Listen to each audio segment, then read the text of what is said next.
YouTube has declared all-out war on its user base. The adpocalypse was only the beginning. Unless we bitch and moan about this over and over again, this is the start of the purge. YouTube has decided to go full 1984 mode. Make no mistake, viewer, this is absolutely a liberal assault on any ideas that would threaten their own. They're going after anyone who isn't advertiser friendly, which is basically anyone outside the limits of the narrow consensus of opinion that they subjectively define.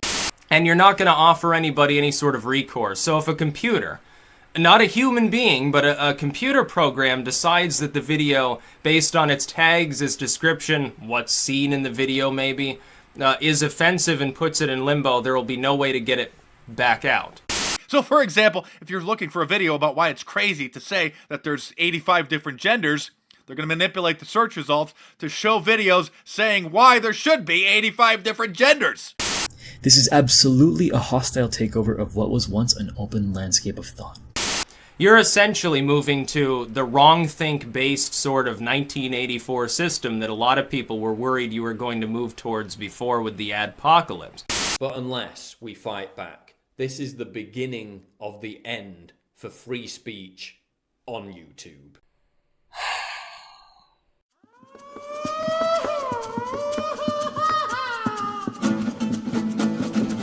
So, here we are. Or should I say, here we are again. This has been going on for years. YouTube is dying, and everyone has been about to be censored, or the small channels are all going to be killed off, or a number of other things, over and over and over again, for years. Of course, it's been getting more frequent and even more serious lately. So, let's see what this latest round is about. What has YouTube announced this time that is apparently 1984 level immoral censorship worth throwing a fit about? Looks like back in June, they announced some plans to expand technology identifying extremist content. Okay, that makes perfect sense. The scale of this site is simply not possible for somebody to manage with just humans alone. They're also increasing the trusted flaggers and including various organizations in the effort. Regarding the whole, but the ADL considers Pepe the frog to be a hate symbol complaint I've heard, context is very important. What the actual ADL page says in regard to Pepe is, quote, the majority of uses of Pepe the Frog have been, and continue to be, non-bigoted, end quote. It also says, quote, in recent years, with the growth of the alt-right segment of the white supremacist movement, the number of alt-right Pepe memes has grown, end quote. In addition, they say, quote, however, because so many Pepe the Frog memes are not bigoted in nature, it is important to examine the use of the meme only in context. The mere fact of posting a Pepe meme does not mean that someone is racist or white supremacist. End quote. This isn't the biggest part of what I've heard being complained about, so I think I'll just move ahead to that.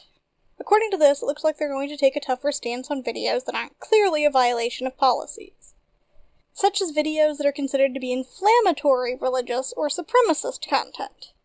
These are supposedly going to be behind some kind of warning, not unable to be seen, and not able to be monetized, recommended, or eligible for comments or user endorsements. I've heard some people saying that they won't be able to be shared, but I have no clue how they think that would be implemented, because you can literally just copy and paste a link to share a video. Okay, so they're cracking down on videos that are inflammatory, and they're cracking down on supremacist videos. These videos are supposed to be left available, not actually censored, but in a state that will make them more difficult to find and require workarounds in order to share or discuss. So what else?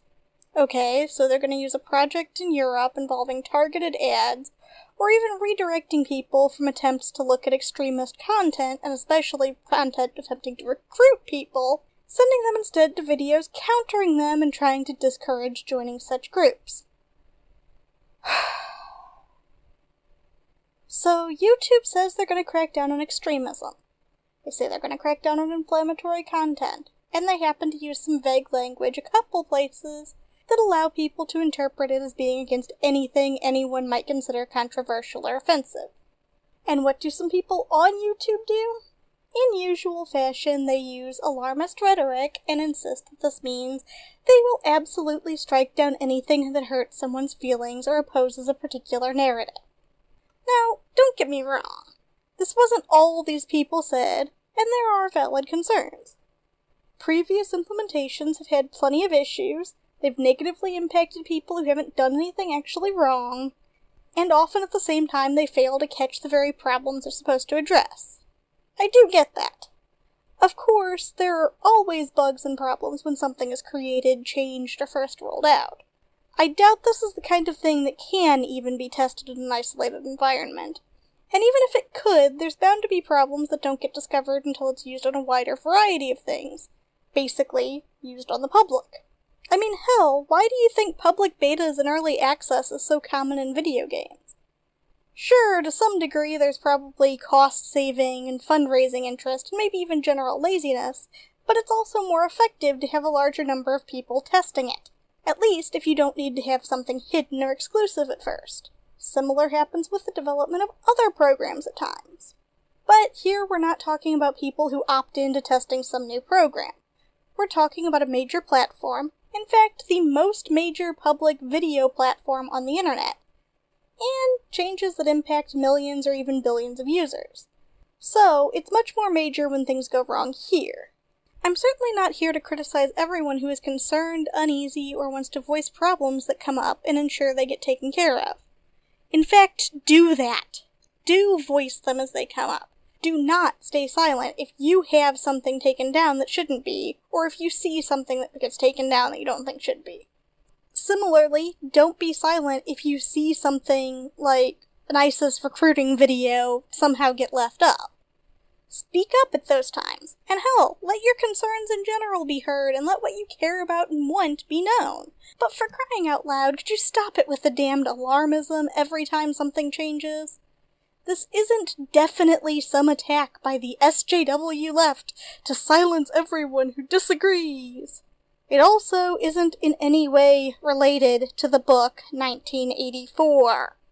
It's a company that has had a lot of controversies lately, trying to do something about the fact that its platform has literally been used to recruit people into terrorist organizations and to spread messages about killing people instead of debating them when you disagree. And these things have been monetized. Just because these aren't things making it to the front page or to what you personally watch or focus on, doesn't mean they don't exist or that they can just be ignored. The cycle and what I've seen around it really gets old sometimes. But since there are definitely some risks and problems, and there's the potential for it to be abused, maybe we should look at what you can do. Well, the most obvious thing that absolutely everyone should always do, whether you're creating content for the public or not. Keep a backup. Backup everything important. If physical space or keeping track of hardware is a problem, there's cloud storage locations. If you're concerned about the files that you want to put up being targeted for removal, or concerned about your privacy, or anything else like that, you can encrypt them a number of ways on your computer before storing them. Just make sure you keep track of the passwords. Even simple zip compression can encrypt and password protect the resulting file. There's multiple options used by such programs that are still secure enough, and you can even do it repeatedly, though it'll increase the file size a bit, if you want to layer the encryption. There are even more complicated and probably more secure options out there if you're interested in that. If you'd rather not use a cloud service or you just want to have a local copy backed up, you can get a large, storage space-wise, external hard drive. You can use the same and even additional methods to encrypt the files there if you want. And for that matter, you could use both at once. That way if one of them disappears, the other's available. As for creators, diversify. I mean, honestly, this is a good idea anyway, especially if your primary focus is your overall reach. If you're doing it for money specifically, it may be better to put your money-making content in the top one or maybe a few places where it'll make the most money, and just use other platforms to extend your reach to new audiences, or to enable announcements as a security measure against both glitches and deliberate action. On top of YouTube, there are various other sites that will allow you to monetize your videos on their platforms. Perhaps the top pick lately has been VidMe. They've recently added ad-based monetization. Facebook has also been trying to compete with YouTube, though they seem to be even more heavily criticized and likely worse in regards to how they handle things that aren't what they really want to promote. There's Dailymotion from France. They have a monetization option as well. Minds also has released monetization options and shares revenue, though I'm not really sure how that works specifically with videos on Minds, since I've never tried to upload them directly to the site. The list grows a lot longer if you're able to pay for the services at the start. And let's face it, a big part of all this comes down to the fact that these platforms are giving you their resources, helping your content be able to be seen, and even generally paying the hosting bill so long as you abide by their terms. If nowhere has terms you're willing to accept, or if you want away from them for some other reason, the ultimate answer is just to host your videos on your own. You could even create your own platform if you want. Obviously, this means taking on all those costs, responsibilities, and the legwork of promotion yourself, but it gives the most freedom. Hosting services often have less restrictive terms than existing platforms, and the most dedicated people could even spend the time and money hosting it themselves on their own machines. If you go this route, you can work with any advertising programs you wish, including AdSense for video itself, as is used on YouTube, but also many others. Or you could even work with advertisers more directly. Another thing you can do when it comes to money is use the various crowdfunding services. You can do this whether you're after a subscription-type service like Patreon, or a one-time fundraiser like you can do with GoFundMe or Kickstarter.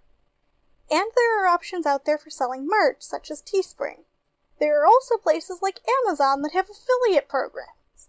And of course, some of the services that handle money and transactions online, such as PayPal, can allow you to accept donations directly through them. When it comes to simply promoting your content or helping ensure your viewers know when you upload, there are all the obvious choices. Twitter can be updated automatically by YouTube.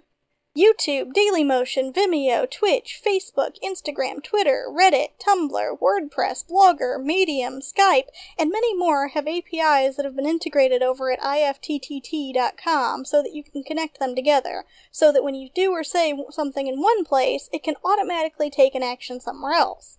This is how I automatically share my YouTube videos on Tumblr, for instance. Unfortunately, the Facebook one only seems to work with an account, not a page. The same site can also be used to automate other things that don't have similar API, if you know where to look. There are guides out there for it. This is how I have my Discord automatically announcing my new videos. There are also places that are useful, but may not be as easy to automate, like Facebook pages or Minds. And of course, these are just some examples I can personally think of, and mostly they're fairly well-known ones already. The actual list of options is basically endless. And like I said earlier, don't stay silent or ignore the problems either. Just like I wouldn't tell someone not to criticize Islam just because there are people out there who will go from that to how all Muslims are some sort of threat, I wouldn't suggest ignoring the problems on YouTube or really any platform just because some people will insist it's an SJW conspiracy or proof that whatever group they consider to own or control the platform is evil. The key here is to actually make the critique in a reasonable manner, using facts and where possible providing the evidence, and doing so without dehumanizing people or resorting to unnecessarily alarmist tactics. Or rather, that's the key in my opinion to tackling such things ethically and honestly, instead of creating or encouraging a different set of problems. So, if you are being negatively impacted by some changes, feel free to say so occasionally, in an honest way. Appeal decisions, especially automated ones, that don't seem right.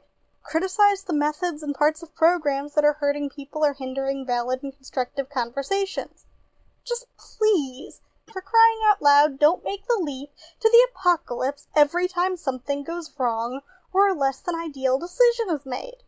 And for those of you that aren't creating but are just watching and trying to support creators, don't fall for the alarmist rhetoric. Look things up and consider them critically. Just assuming that whoever is right to start screaming about end times, and then immediately jumping to do everything you can to help them or to hurt whoever they're fighting, isn't actually helpful in the long run, and it often encourages really bad behavior. And also, don't ignore more reasonable criticism and pleas for help just because they don't sound like the end of the world. These are the kind of things that lead to the mess that we're in. Oh, and before I go, a quick note about the clips at the beginning. They are obviously, I would hope, not in full context, and they're not complete. I have, of course, included links in the description, as well as overlaying the timestamps of the original videos on the clips here in this video. If you're interested in what they actually had to say, beyond the alarmist rhetoric I included directly, it's there for you to check out.